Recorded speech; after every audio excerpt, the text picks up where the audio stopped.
So just recently we were learning about fractions and how to divide fractions and the keep, change, flip.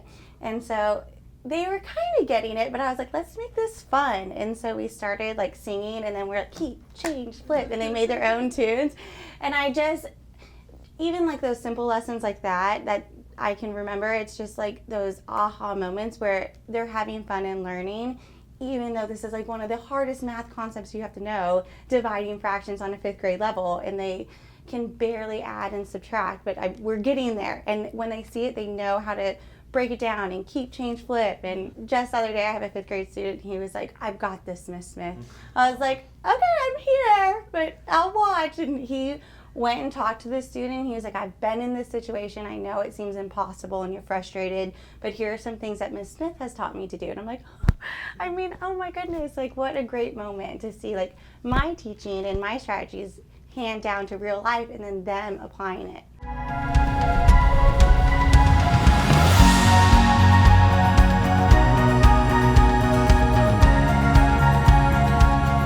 Well, one of the things that I do is in every type of book I choose, I make it culturally relevant so that students see themselves reflected within a text.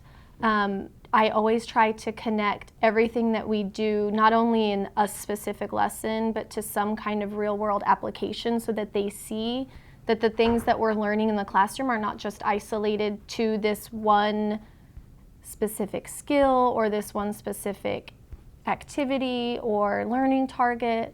And then I also make sure that I share the things that I do with them. So I always tell them, when they teach me something new, I say, oh my gosh, I had no idea that that was the case about this. Thank you for teaching me that today, so that they can see that even adults have new things that they're learning every single day, because I think 1st graders are in the mindset that my teacher knows everything and they know everything in the world. And so when I get to share with them that they taught me something new, that makes them feel like, oh my gosh, I am also able to teach other people things.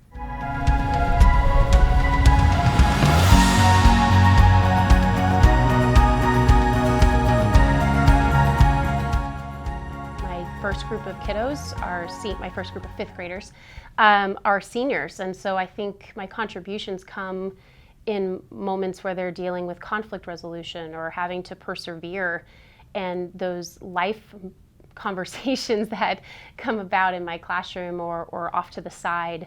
I think that they are not necessarily things that I'm going to be able to pinpoint and say, I did that.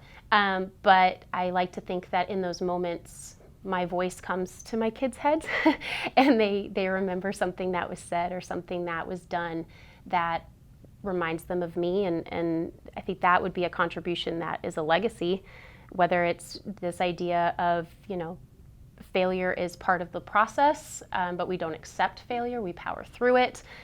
All those little moments and Rosenquist-isms, as my kids call them, that I know that I'm making a contribution, and they remind me when they come and they visit and they tell stories, and they remind me of things that I've said when they were in 5th grade and now they're in high school. And I remember, Miss Rosenquist, when you told me, and I'm going, well, that's good, because I don't remember that, but that's good, I'm glad you do.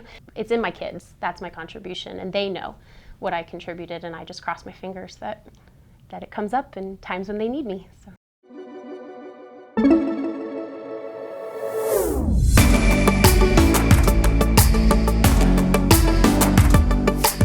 I'm passionate about social and emotional skills. When I started in Plano, especially in my school, all the students that I've been getting is from low economic backgrounds with families that have stress in their life, traumatic situations. So all my lessons, it could be numbers, letters, shapes. I'm going to do something social emotional. That's the hook to get them engaged and to get to listen to you. It's the framework for them to enjoy learning in a safe environment, and I guess to start shaping a good mental health. And if they learn that, they're gonna learn eventually the letters and the numbers and the shapes, but they need that.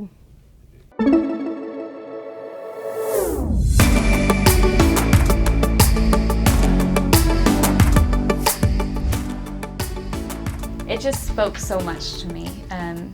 You are the most talented, most interesting, most extraordinary person in the universe, and you are capable of amazing things. I think that rings so true with every student, every teacher. We are all capable of, if we put in that work and work together as a team and as schools and a community, we are all capable of amazing things. And I really just want to instill that confidence in every student, not just in my class, but every student in America should know that when they go to school, they are loved and their teachers are there to support them, and they want them to succeed, and they want them to know they're capable and that they can do amazing things, and they're worthy of that. So I just feel like it's an honor to be in this field and work with my students. It's just an honor to be their teacher, and I just hope every student feels that way.